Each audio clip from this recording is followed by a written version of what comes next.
Hello there, and welcome back to another episode of the JustNabz podcast with me, Nabila, and the gorgeous Nabil. Hello. Oh yes, of course. It had to be a bunch of self-praise there. How are you? Yeah, because you never praise me, so I need to do all the work on my own. Oh, okay. I'll keep that in mind. How are you? Good, and you? Oh, very fine, thank you. It's an amazing day here. It's super sunny. I'm feeling so great, so pumped for this episode. I finished watching Seaspiracy yesterday, so that's the whole leitmotif of this episode, I'm so pumped. So yes. Okay, so finally you watched something that I recommended. Okay, cool. So you have, on average, you don't have a very good taste, I have to say. That's why I never follow your recommendations. But yeah, fair enough. Okay, but this is something that was important. Like, Indeed. I watched it a couple weeks ago, and so I have been contemplating going vegan for a while, right? Okay. Mm-hmm. But it's been so difficult. It has been, because every time, like for a few years now, I've been saying, okay, I need to cut out meat, I need to cut down meat. Okay, let me start by being vegetarian, and then I'll ease into veganism. Okay, it still hasn't happened. And I have been doing research into veganism, and some of my findings have been wild. Okay, and yes, we will go through them. Why did you want to go vegan? Okay, so, well, this whole climate change thing has been going on for a while, and watching documentaries and stuff. I volunteered at an aquarium, so it was huge on conservation and protecting the environment, and we'd always be exposed to facts about how the ocean is dying and the world is dying. So I was like, okay, this is seems like a legit way to make a change. Okay, well, fair enough. And also because Lewis Hamilton. Well, is that a reason? It's bloody stupid. No, I refuse to think that's a reason. And I just had to drag him into the conversation like I always do. Yes.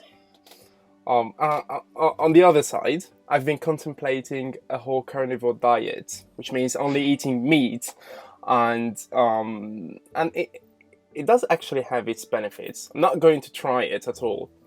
Because it's a bit extreme. I've known people who've been recommended such a diet, and it's gone south. It's gone quite bad because on average,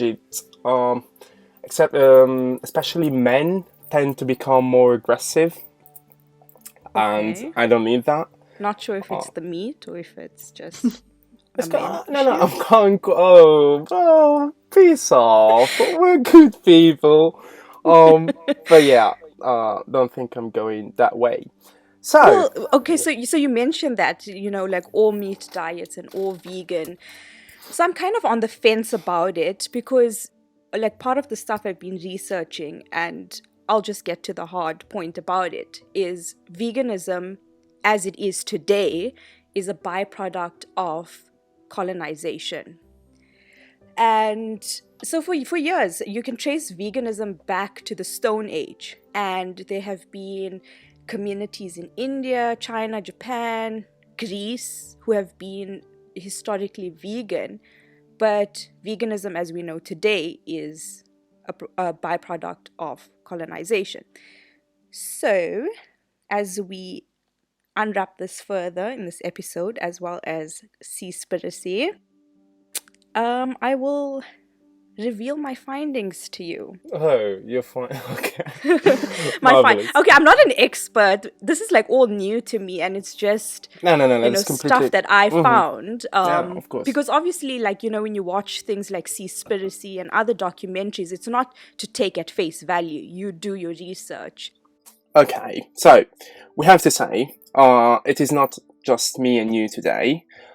We've got here with us two of my favorite people on planet Earth. So I have top 10 people favorite, the rest of them can die. Um, It's a bit harsh. these people are two of my favorites, so they can leave. And I am, jokes aside, so pleased to introduce Noemi. Hi. Hello, and Meg Margarita. Hi. Yeah, it's easier to Hi. say Meg. So, of course, they're my friends. They have some stories going on with being vegan or vegetarian, and the whole point of this is go through the experience of them both and try and see not who's right and who's wrong, but just to confront them. I would And like to to. find a balance. Yes, of course, yes. And I would start with asking you about your past experiences, starting with Meg.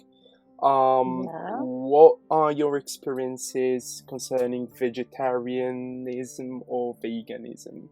Okay. Hi. Thank you for having me here.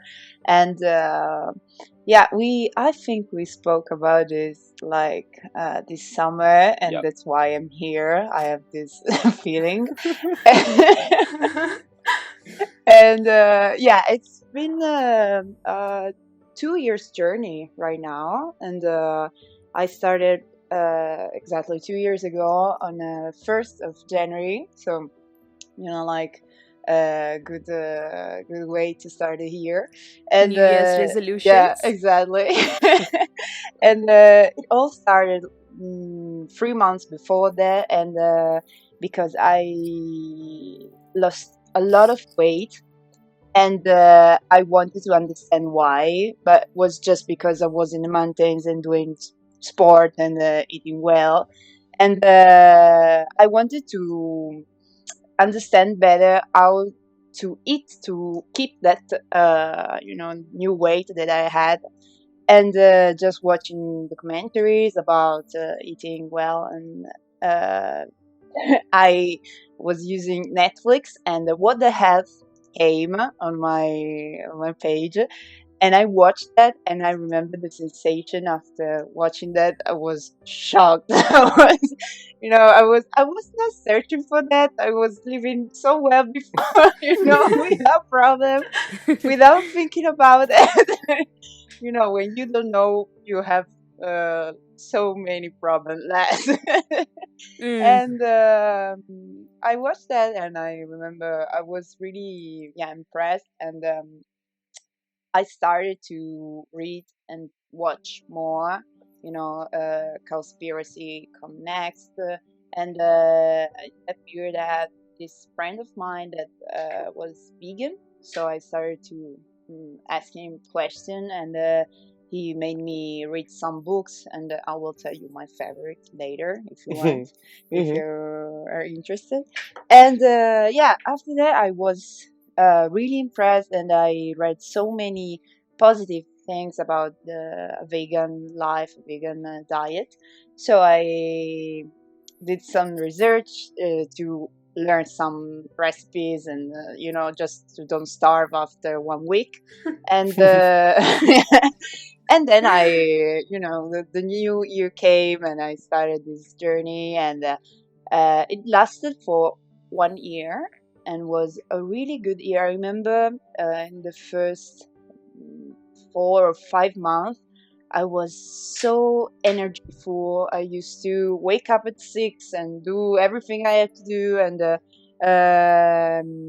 I felt so much better, and so um, not guilty, because when you find out about so many things like in the vegan diet, you understand how you eat milk, how you can drink milk, how you can eat cheese, or eat meat, or fish, and you the feeling that I was feeling was kind of guilty, and so I was feeling much better in that from that side, and everything was good until the 1 year after my resolution, and because I fainted for other reasons, because I was nervous. It was a bad period of my life, And but I remember I was I broke my nose, I broke my head. It wasn't a really good situation. Ouch. Yeah, and I remember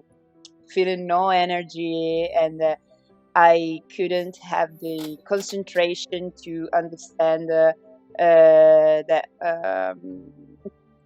to choose so carefully what to eat or don't. And you have to be careful when you're vegan, because you have to be sure that you eat all that you need. So I didn't have the strength to do that. So I decided to be just vegetarian, and it's been another year now, and I'm feeling good. It's amazing, and I don't know if I will go back vegan. It's the idea, but I need the energy to go back to that. So And I with will. veganism, it's more than just your diet. It's also the products you buy. It's a whole lifestyle change that you have to make. So you have to make sure your clothes are ethically sourced.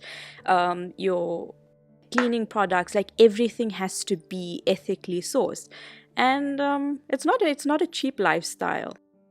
Yeah. It's I think it depends on how much experience you have with that, because in the start I think it's normal, and Noemi will tell about this better than me because she has so much more experience than me. But in the start, maybe you buy things that are, for example, with the meals, already prepared, because you don't know how to cook good things, and you maybe it's in the beginning it's normal to pay a little bit more, because you don't know how to Yeah. choose how to cook and everything. But I feel like more you get used to it, more you would like to try new things. And I remember, for example, I started to prepare my own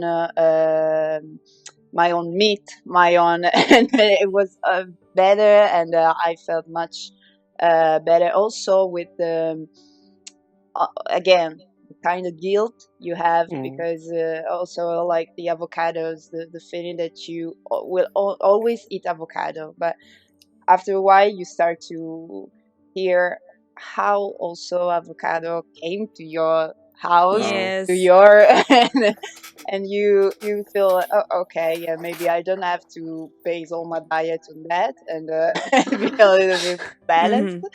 And I feel like, without uh, being too much stressed, because it's something that you need to want to do. It's not something that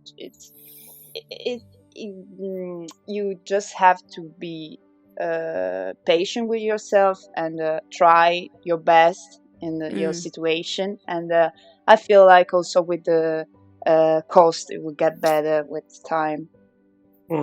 That's super interesting, to be fair. Wait, Yeah, you were I saying couldn't. something about South Italy. Were you talking? Did you say? What? What's it? Sorry? You're saying something about South Italy. Did I? Wait, I don't And, think one so. of you from the South, or is anyone from the South? no, No, Oh, we're no. both from. because I actually read an interesting fact that back in the day, southern Italy, there were a few communities there that were actually vegan, so it would make Oh, really? sense. Yeah, I guess Southern a lot Italy. of, you can find examples of plant-based populations, definitely, I think. If you go back in time, yeah. No, that's true. That may be. So next, I would ask for Noemi for her experience, which is a little bit more extreme, I shall say. Extreme. Why extreme? Oh no, we have an extremist vegan. You're painting me. Yeah, you're painting me as the No. extreme vegan. She's Oh, She's super. oh, She's are you super not fine. one of those annoying people on No, the no, internet? not Go one at of vegan the or all. die. sweetest Not person at in the all. world. Yeah, no, she's completely fine. Just joking. Okay. So talk us through it. So, hello, thank you for having me. I am Naomi, and I went vegan a little bit earlier than Meg, 3.5 years ago now, and I was vegetarian for a little bit of time. So actually, I was like in this phase of change in my life because I was finishing my high school. I was, going through a lot emotionally because it was a peculiar time of my life. And anyway, I just was changing a lot as a person. And yeah, just honestly, I was watching a lot of YouTubers, and a lot of these YouTubers were like ecology-based channels or sustainability, and a lot of them were vegan. So it's not that I searched for it, it's more than I saw it a lot in these people that I followed. And so like I watched them for a lot of time, for months, without really questioning why they were vegan or stuff.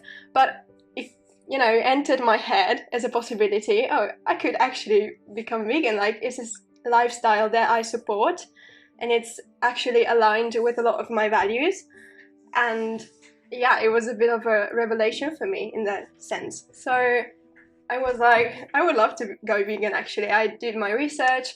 I was a bit scared at the beginning for the health concerns. I was like, okay, but can someone be actually vegan, like totally vegan? That's like a huge change in a diet, in your diet. So I did my research, and actually I found out that the biggest health systems in the world, the American one, the UK one, the European one, or not recommend, but allow a vegan diet, a balanced vegan diet for all stages of life, from pregnancy to infancy to adolescence and anything.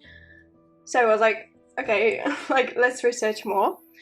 But then when I talked with my parents, they were a bit against it, so I decided to go vegetarian before, and I stayed vegetarian for, like, I went vegetarian in May, and I stayed until October, and I did, my experiments there during that phase.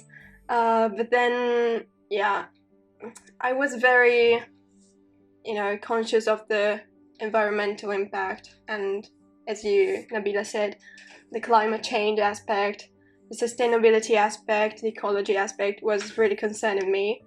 So I would say that I went vegetarian for those reasons, mainly.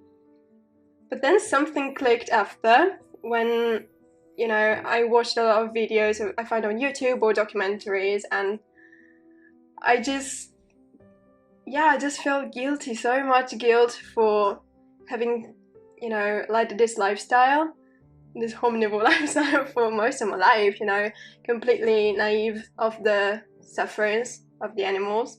And, then I started being paying more attention to that aspect. And now, yeah, I would say that I'm, I don't know, like 70%, 8% ethical vegan, and I still care a lot about ecology. I still care a lot about environment. I try to, also, as you said, like live low waste and, do all I can, everything I can to, lead a sustainable life. But yeah, the reason why I'm still vegan now is for the animals, I would say. So yeah, from October 2017, I went vegan, and it was like my first day of uni.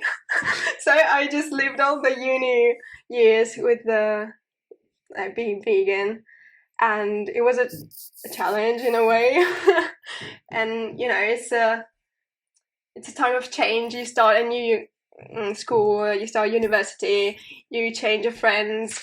It's like all brand new, and also that change was something furthermore, and yeah, it wasn't necessarily easy at the beginning, but I was just like so motivated, and yeah, I just kept going. How do your families adapt to that? So were you the only one in your family, or? Yeah, I'm still the only one vegan in my family. We are just my mom, my dad, and me, so it's not like we have a big family. But at the beginning, especially my mom was so concerned, was like super against it. But at the same time, you know, I was like, I'm 18, I do what I want. And yeah, I guess at the beginning, you also, if you're motivated by that, like also ethically, you are just so convinced and you're like, you should go vegan too, why don't you go vegan? You're like bursting with energy and bursting with like rage in a way, because you feel like it's so unfair. Why don't you see that it's so unfair to live like this? And you want to convince others, but then you realize that it's not the right approach and it's something that you cannot do. And it's, at least I found in my experience, way more effective to lead by example and show, look, I can do the same recipe but vegan, or I can, you know, live happily and eat amazing things, amazing foods while being vegan. And you know, there are so many different approaches, and I think they're all forms of activism, especially nowadays. Like online, you can find the, I don't know, the very hardcore vegan activist that goes on the streets and protests, and or I don't know, does interviews with people on the streets, or you can find a like cooking channel which presents all these beautiful plates and dishes, and they look delicious, and you want to try them, and you get close. And I think everyone has to find the right approach. Like personally, I was very moved and motivated by the hard approach. Like, true facts, show me the images. I want, like, it's not that I wanted to see them, but once you see them, for me, once I saw them, it was really hard to ignore. And so that for me was an effective approach. But for others, you don't want to see the best stuff. You just want to, I don't know, look the beautiful dish that looks delicious, and you want to try them, and then you go vegan. I don't know. It's a different path for everyone. But yeah, so with my parents returning back, it was more like, I'm doing this because I feel like I'm more aligned with my own principles doing this, and I feel like I cannot do it otherwise now in this moment of my life. So let's try this. It was just like, let's try. And if it doesn't work, we can always go back. It's not like a definitive thing. You go and you never come back. You go in the afterlife and you're vegan forever. I mean, so at the end, they became more supportive, and they started to see that I was just like happy and motivated, and I was doing very fine. I was doing super well, and I gained muscle, so I just worked out, you know, normally, and I got a good degree at school, and I didn't have attention problems and stuff, and I just took my B12 pill and was okay. And so yeah, they started to. That's super interesting. But I have one question to start off. So as Nabila said, being vegan is not just not eating meat. It's also taking care of how you dress and everything. So is it easy? So we all live in Italy, and so it's not like living in a remote country in Asia, for instance. So is it easy to find proper clothes and sustainable products, or like, are you able to build a lifestyle completely sustainable and not impactful? Can I go? Can I go first? Yeah. So, like, first of all, veganism, like, as you said, is not just a diet, and it's a philosophy and a way of living that seeks to reduce the exploitation and cruelty of animals and all living beings wherever possible. So obviously it goes under the diet aspect, but also the clothing aspect, and as you said, any sort of field where animals are and living creatures are involved. I think nowadays in Italy it's quite relatively easy to be vegan. Well, at least I think there's, oh my god, sorry, my clock. There's sort of weird image about being vegan. Actually, I think a lot of the times you start to see them as like such an extreme thing. It's nearly impossible to do. Like, it's nearly impossible to live your life normally while being vegan, because you have to care about so many things. And you know, that's right, you care about a lot of things, but you know, more than also like the diet. You don't have to eat avocados on there. It's not that I hate vegans avocados. only eat avocados. I love them, but it's not that. And like non-vegans don't eat avocados. What we're saying, or like it's presented as a very difficult lifestyle, but actually, like if you think about it, a lot of like plates and dishes are already vegan. Like pasta is in Italy, a lot of pastas are vegan. Or French fries are vegan. are vegan, the best friend of everything. You know, so when it comes to clothing, I do personally shop in thrift shops most of the time. Like, it's been years since I've been shopping there. It's sometimes hard, you know, for everyone to find the right, you know, pieces and measurements and stuff. But where you can't find in thrift shops, which I always suggest because I think it's a very conscious way of shopping, I guess there are a lot of other alternatives. In Italy, it's not so common yet to say that they are sustainable and vegan. I mean, you can buy a vegan shirt, like a vegan cotton shirt at H&M, but I personally don't want to support H&M, for example. So if you want the cotton shirt, but that's not, you know, concerning veganism, it's concerning sustainability and ethical wage, you know, stuff for human beings also. I think there are a lot of new brands that are coming out recently, but yeah, in Italy, I don't know a lot of like sustainable, famous brands at the moment. Okay. But as I said, I don't know because I really just don't shop much new stuff, honestly. But I know a lot of UK brands, a lot of Australian brands. I don't buy like the Australian ones, but like German or UK, I think is doable. So maybe Meg knows. I don't know.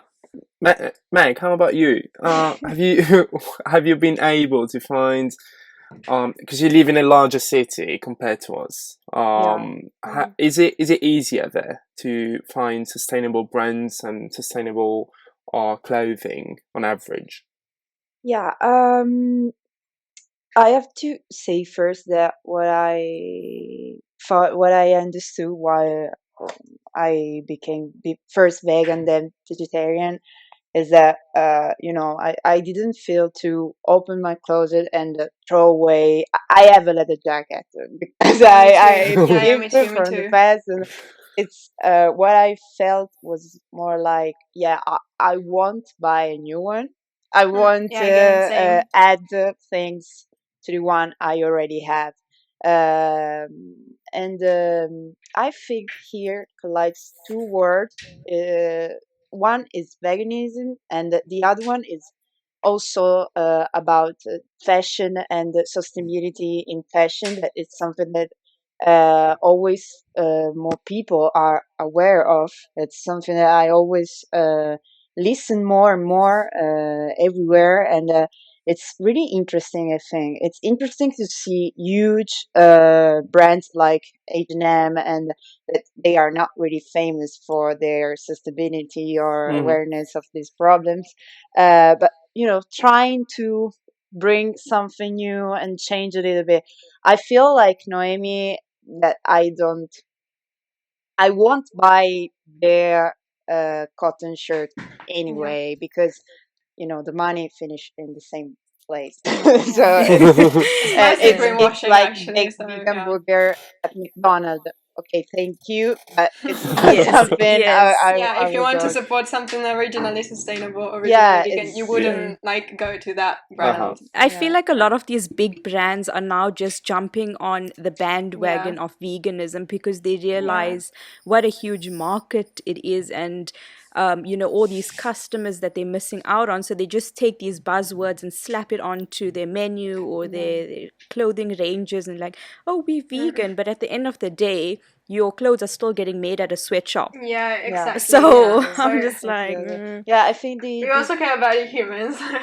yeah, So, I think the yeah. positive side of this is just maybe people that normally don't care about this, maybe, go at McDonald's, actually eat that, and in the end, maybe their impact is less than normally. So I think it's important for them than actually vegan or vegetarian people, because you understand that it's something itchy there. the one thing that really appeals to me about veganism is that you don't have to worry about food not being halal. Vegan Wow. food is always going to be halal and you can eat it. So for Muslims, we eat halal food, which is meat sourced in a specific way, in an Islamic way, and also not eating anything with gelatine or pork or that kind of thing. So with veganism, it's just going to be plant-based. So I'm like, okay, that's correct. that's one pro of it. No harm needed. So personally, I think I'm the other on the other side of the spectrum. If I went out tomorrow, I wouldn't have any problems buying a leather shirt or a leather jacket. And the reason for this, to me, is it is not. I don't think that the solution should come from the customer. So, in my vision, if you take it ecologically, we've been talking about carbon emissions, climate change for quite a while now. It's since 1980 that we've been seeing some policies being pushed by various governments. And every single time, all the arguments go back and end up being driven by customers need to change the way they react to the market. And the very first time a proper change came is when we started thinking of being carbon neutral rather than carbon zero, which means if I go and if I lash out 100 tons of CO2, I have to be able to sustain forests and so on, so that those 100 tons get back to zero. That's the way I see it. So if I need a leather jacket, to me, that is an intake I'm taking from the market, which means a new farm, a new cow, or whatever it is, needs to be put in place. Now, I can see the argument that cows themselves emit and are bad for the climate. Their existence is bad for the climate. I can see that. But at the same time, I do not think that, I think our vision should be creating kind of a chain which allows the customer to be able to buy leather jackets and the climate not changing too much in terms of emissions. Now, I'm not talking about the morality or the ethicity of it. Killing a cow to some is the same as killing a man or a human being. I do not agree with that. But from an ecological standpoint, the way I see it is we should push for a chain. We should push for a system which allows me as a customer to be able to buy whatever I want, whatever I fancy, and the climate to be protected from some specific changes. I do agree in the sense that we need to create a system and a big change, and in order to create a big change we need a lot of people to do this, to take this step. And if we focus all of our energy on being perfect, being the perfect vegan, being the perfect environmentalist, anything, we will get 10 perfect people, but the other 7 billion, 8 billion will not be. So it's useless. I always say that I prefer 1,000 imperfect vegans, 1,000 imperfect environmentalists, rather than one perfect vegan.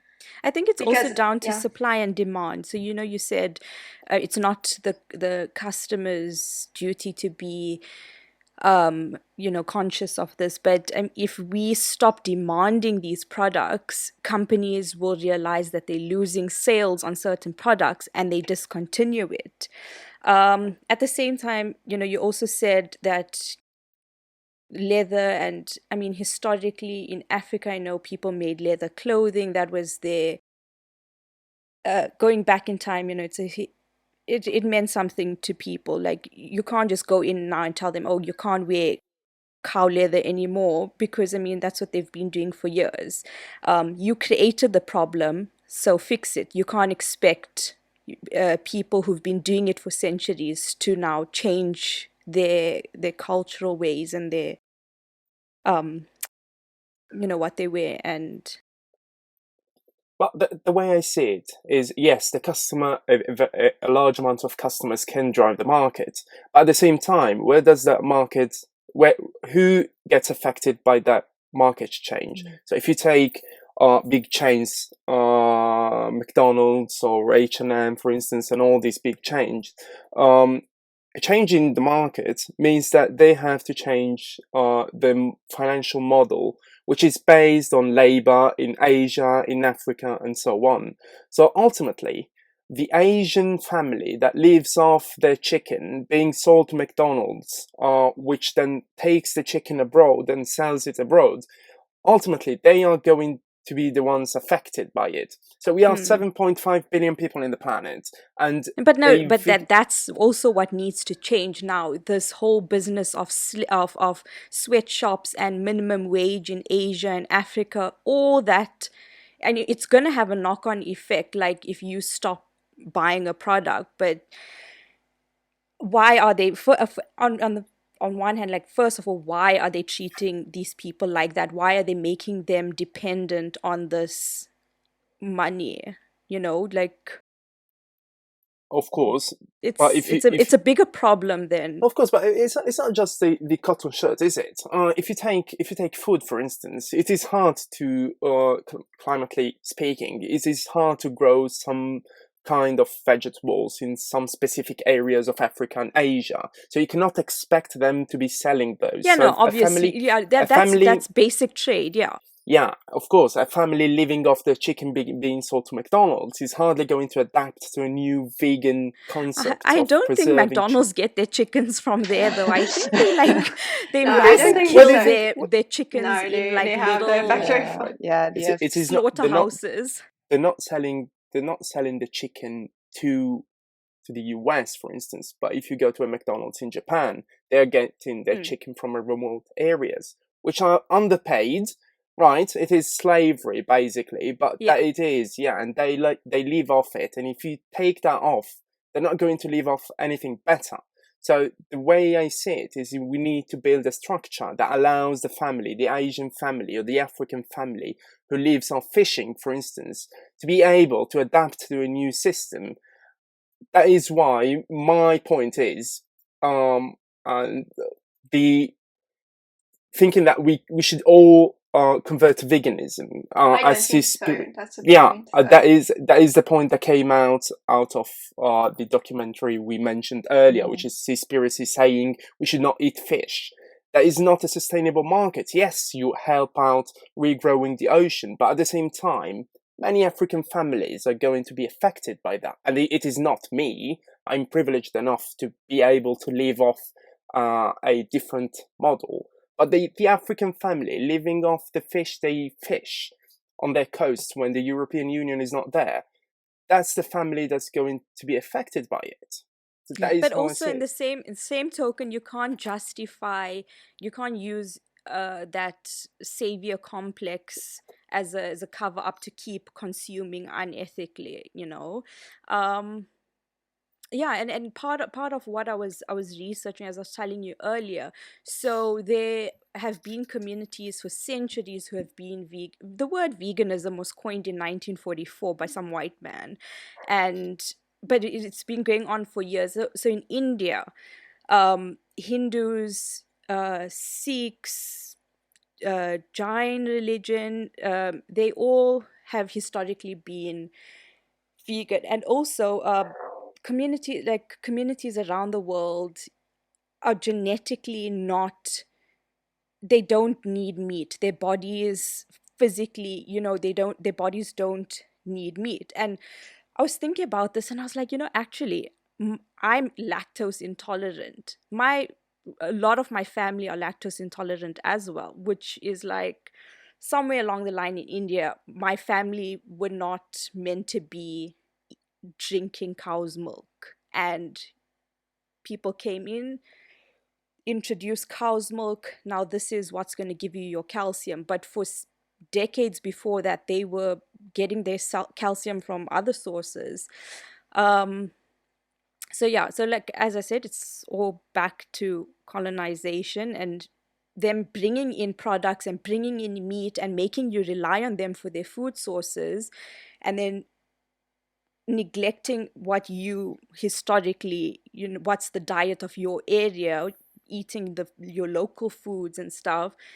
And then years down the line, okay, now there's a sustainability problem and the earth is dying. Let's sell back what you're supposed to be eating at like triple the cost. Can I say something though? Mm-hmm. I don't think that we should focus like the first,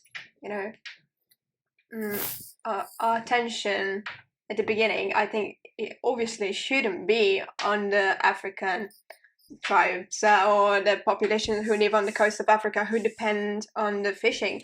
Shouldn't be on the, I don't know, indigenous people in the Amazon. Shouldn't be on anyone in Asia who depends on this to live. We are talking about who doesn't depend on this and still consumes it. That should be the first one to make the change, I think. Exactly. Obviously, yeah. I do think that the men on the coast of Africa who live off the fishing of, and I don't know, cattle shouldn't go vegan. Why should they go vegan? That's the source of, food and, of living. They shouldn't go vegan.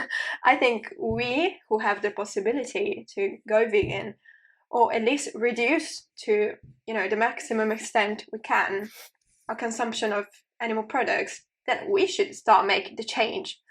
If we started this big mess of of factory farming and stuff, I think, personally.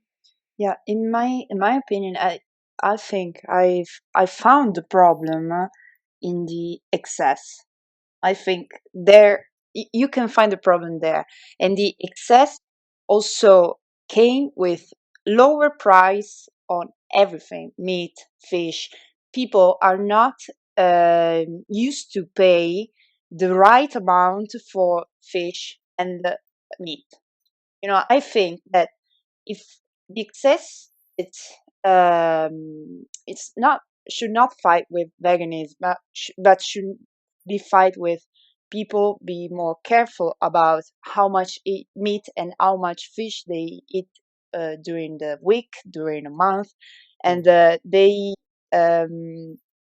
if they accept to eat less and maybe pay the same amount, or also to get a better quality, we can fight the problem with the producers and all the people that work behind those sectors, and be more sustainable, and keep eat meat. And because I understand that meat is good and the fish too, and there's many people that actually don't care about how the cow feels or how the dolphin feels. I understand that vision. It's normal, and but the problem is how much you eat meat, how often you eat meat. Yeah.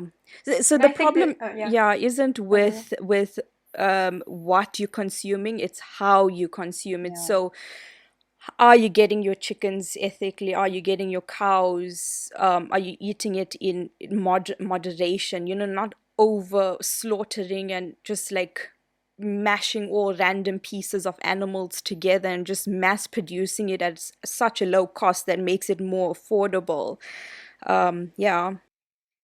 I think this also reconnects with what Nabil said before, though. Like, we should create a system in which I, the consumer, want something, and I should be, able to buy that thing, without consequences for the environment and animals and stuff.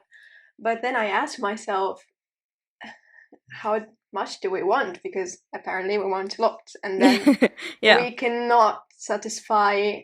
That's a bit an egocentric view in a way. Like, I, the consumer, want this, and I need that because I want that. But then, you know, it's this mentality, I think, that created a lot of problems, because if, you know, we all want a lot. We all want meat every day. We all want a new clothing every day. We all want something. But then when is it too much? And we need to, you know, arrive at a certain point in which we recognize that we may have to make some sacrifices, and, you know, sacrifice something that we want for a global and if you question, think, I think. if you also think how bad can be eat that much meat and that much fish and that much cheese in your life, I think something that should become easier. When I think how, for example, chickens are brought in McDonald's stores, or it's something that is so not healthy, and they eat that so much during the week, and the problem is that it's something that costs so less than other things that people are brought to buy that because it's cheaper, and we know it's people that don't have money, it's normal that they choose something that costs less. I completely agree with the excess thing. It is the very first thing that clicked when you said it. I completely agree with the excess thing.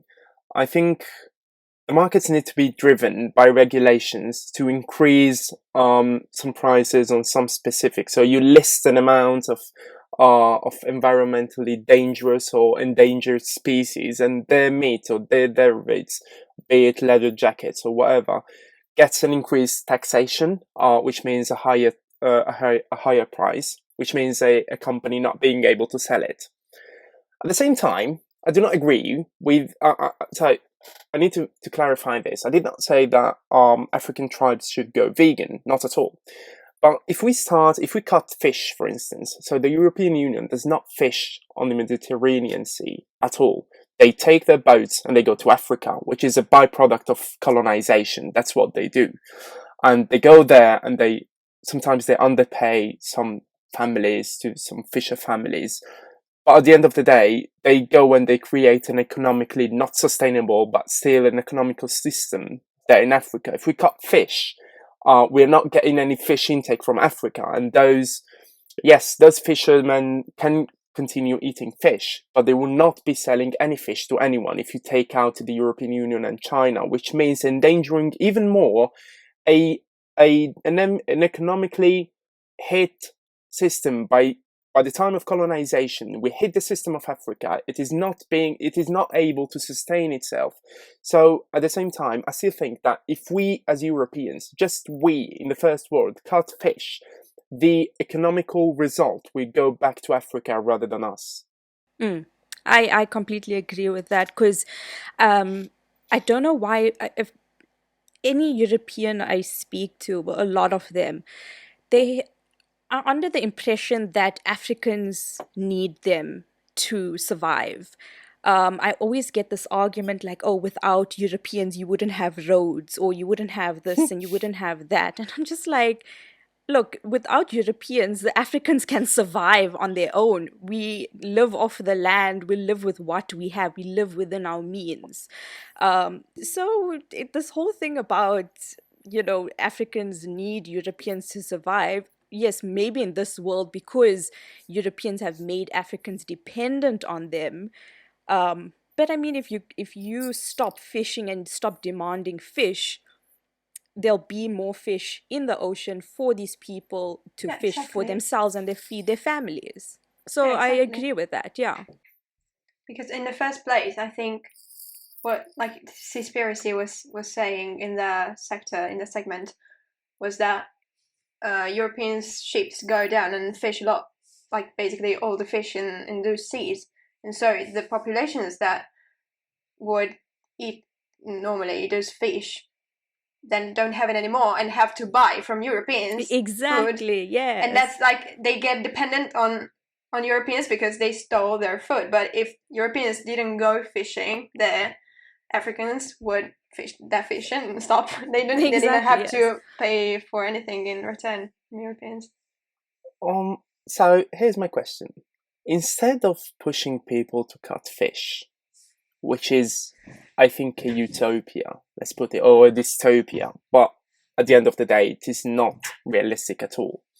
Wouldn't it be easier to push for some areas of the ocean, for instance, not being fished, some areas of the ground not being planted, some specific regions or animals not being killed? I do think that the whole rhetoric of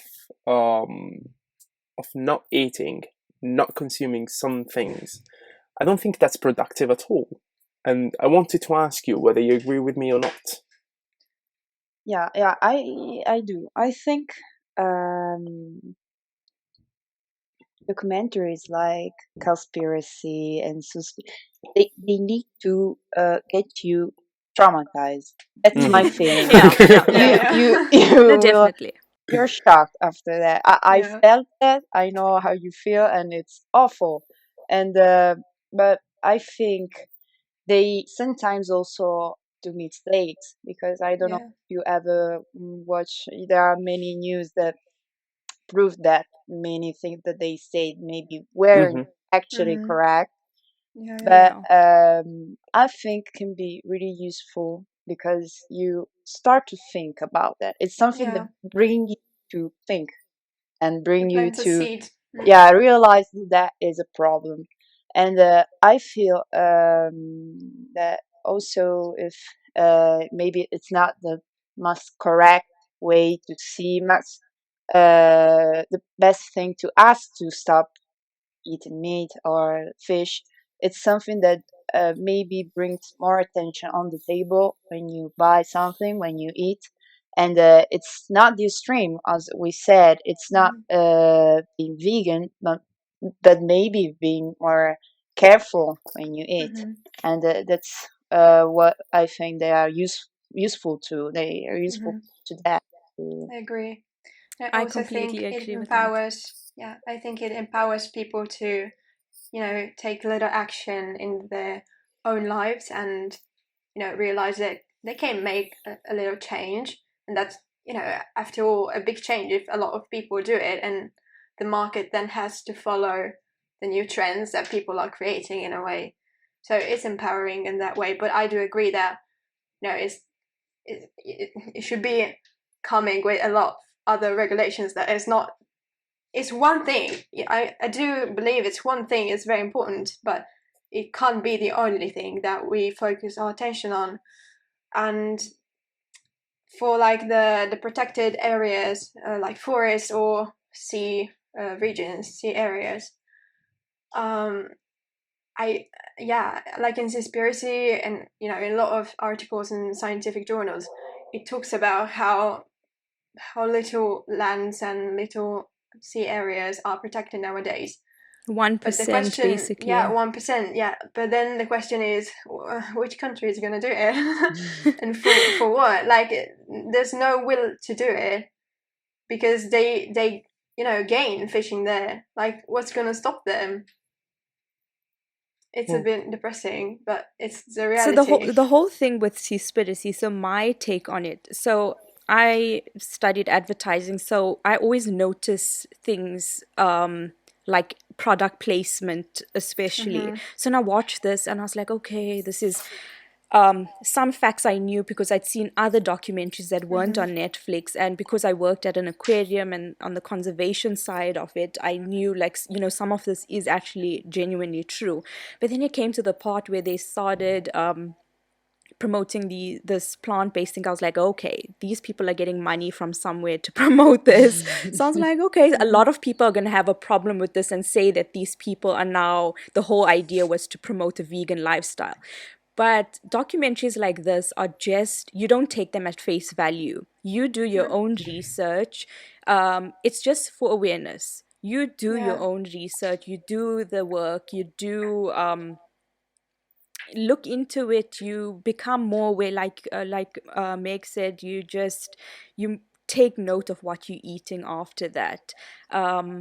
But yeah, don't just watch the documentary and be like, oh no, Yeah. and then Yeah. it's also Yeah, no, do your overwhelming. research, It's please. In Yeah. what it's the health, overwhelming It's yeah, because you're propaganda like, oh my then. yeah, god, in what now the health they said that if you eat an egg, it's like, yeah, every day, I think it's like smoking 6 cigarettes in a week or something. And I was like, okay, I will stop to eat eggs and I won't go back to smoke because it's perfect. It's how I feel better with with the chicken. It's then you go on internet and you see, okay, it's not exactly like that. Yeah. You need to be careful. Yes. I Um, agree, Yeah. completely agree. so let's do It's this. propaganda, yeah. Let's do this. I personally have the most unsustainable lifestyle I've ever seen in my yeah, you life. look like that kind of person. Yeah, I mean, Yeah. my Before you iPhone even open your mouth, I know you my are. iPhone case is leather. It's pure leather. So I Oh have an god. unsustainable lifestyle. Now I do know that. So if I wanted to change my lifestyle, okay, what are the first steps I should be taking? So you already taken the first step by acknowledging that you are. Yeah. Thank you. That's So important. that's one Yeah. step down.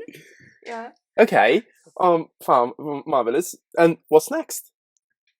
I think Noemi is I the love that you're taking us as masters of very- environmentalism, like the maximum expert. No, I'm just living my life very, in a trivial way. I'm no master. No, but Realistically would be cutting out yeah, the easiest thing. you also, So you so always you have to look think at realistically. how you being unsustainable and environmentally unfriendly. So you just pointed out your leather case. You're like, okay, do I really need a leather case? What are the alternatives? And you just start cutting small things, like things that are Yeah. easy for you. And then, okay, maybe on a Monday I'm not going to eat meat, or one of the days you cut out one meat dish. It's small things. You don't have to go like extreme Yeah. right away. And You as just, it's a process. So here's the thing, and I think this is quite popular among many people. When I think, so for instance, I always take private means to go to work or wherever I need to go. I have a scooter, I have a motorbike, I have a car, so I will always go by private means. Why I should be taking a bus, for instance. But at the same time, I'm always so good at finding the reason why I'm not taking a bus. So, for instance, it will take me just under 10 minutes to get somewhere, while on a bus it will take me 20 minutes. So, of course, I'm going to take my private mean. I think the problem is it is so hard to adapt for me. Yeah. So For everybody, don't worry. yeah, it is not the leather case, because this I bought this like 5 years ago and it's still going on, and in my eyes it doesn't seem like a big impact, because it's, I don't know how much is this, it's like 20 centimeters. It's not there in are big. person that change the case every week, so it's Exactly. much better, That's if true. it does have the same for 5 years, then That's true. That's true. But the way I see it is, every single time I look at this little bits of things I do, they don't seem impactful at all. And to be fair, if I stop and think how I could be changing my lifestyle, I don't really know. Yes, I can avoid buying the next leather jacket, even though I have a leather jacket I've been wearing for 6 years now, and it's still going on, which means I'm not putting on too much weight. But other than that, I really don't know what to do and what not to do, to be fair. I think that's a thing for everyone. Like, we feel so powerless in a way, because every little step we do, every little action seems just so not impactful. And but the truth is, if you think that we are 8 billion human beings that live a similar lifestyle, like, it has a huge impact, everything you do, because if you multiply it for 8 billion people, or even like 3 billion people, let's do 3 billion, 2 billion, it's great. It's a huge impact. And well, I do think that realistically, we should try to put an effort into our diet first, because I think that's the most doable thing for everyone, and it's the most impactful, because we eat 3-5 times a day, everyone 2, I don't know, but still the resources that we consume during that meals, especially if they're animal products, but even if they're plants, anything requires a long time and a lot of resources and a lot of agricultural land and a lot of water, a lot of waste that goes into the ocean, a lot of processing in between, Bycatch. bycatch, a lot. So that's a huge step, I think. Then the usual things, like try to reduce your plastic, and But even like politically, it comes to a cost. Like comes- cutlery, yeah. if you take cutlery, if you take paper cutlery, which you can throw. I think it's something that what I try to do is when step by step. Yeah. It's for example, 2 days ago I needed a new shampoo.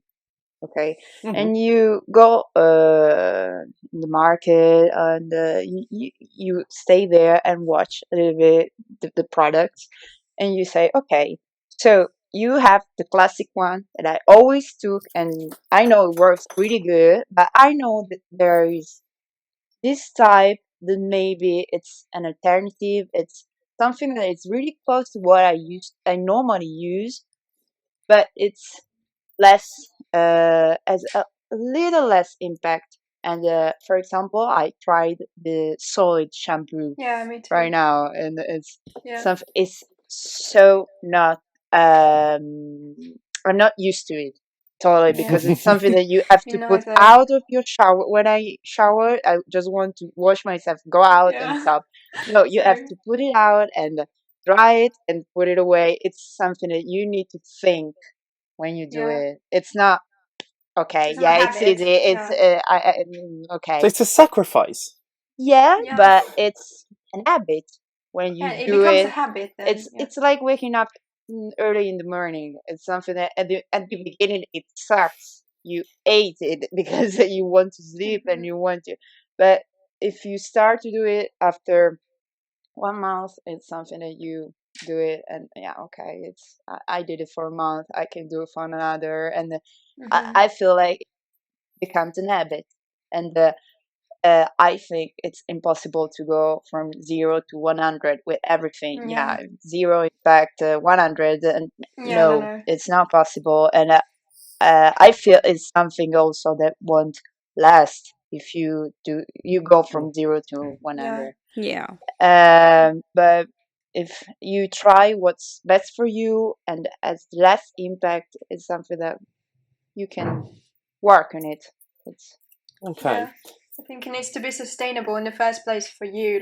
And as Meg said in the first, at the beginning, you have to be patient with yourself. You cannot expect to go full on in this sustainable adventure, in this vegan adventure. Just take, it will take time. It will take time to adapt, and do one step by step. You don't have to change your clothing, no plastic, just aluminium cutlery, and I'm no more taking my car to move. I'm just going with bicycle. I'm going to Rome to my bicycle now. I think where possible also, you just have to listen to your body, just how you made genetically. So like I said, I'm lactose intolerant. So why must I keep consuming dairy when I know my body's going to reject it just because I enjoy it? If I wean myself off it, that's one problem, gone.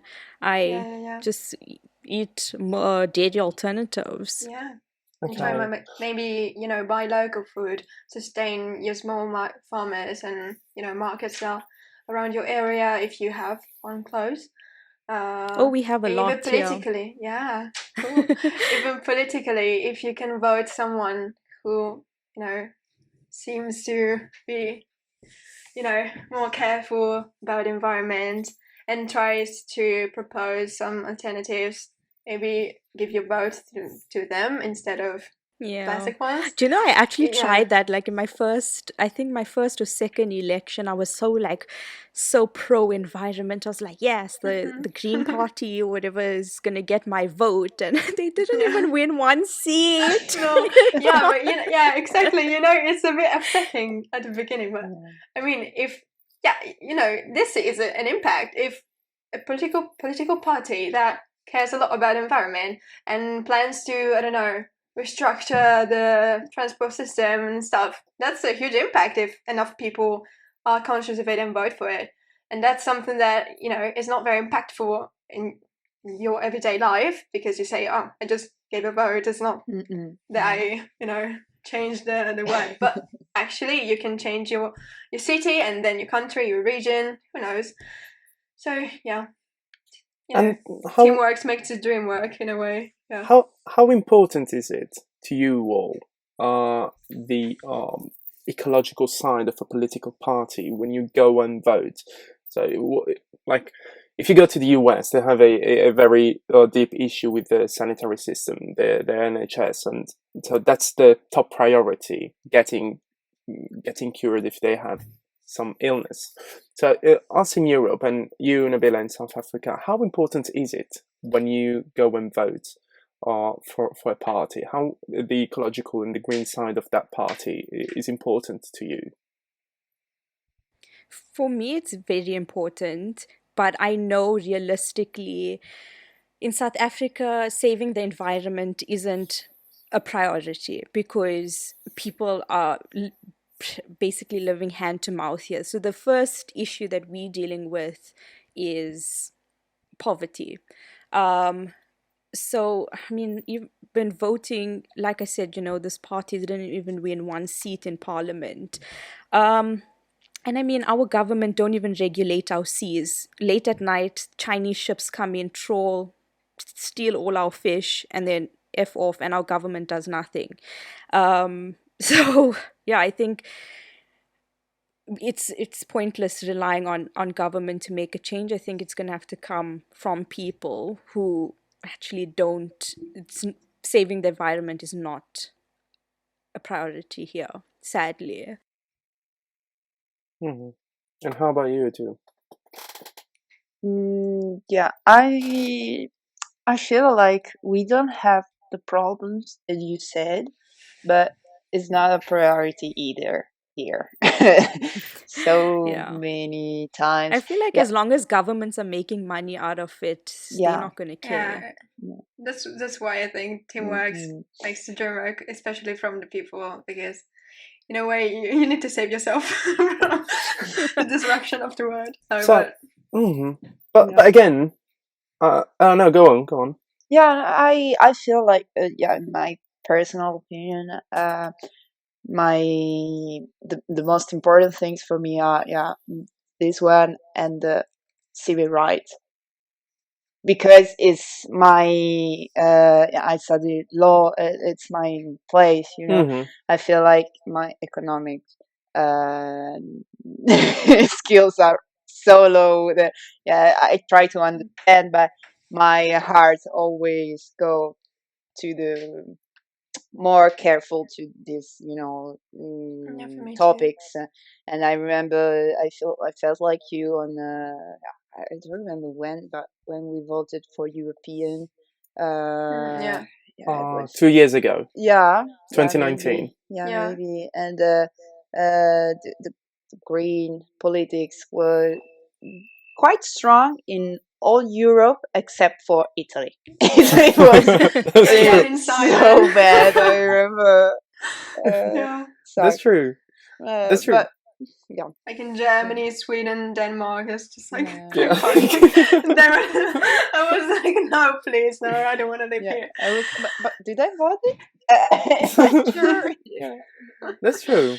To me personally, and I'm inconsistent in this. I know it, but to me, it is quite important, and maybe my top priority at the moment.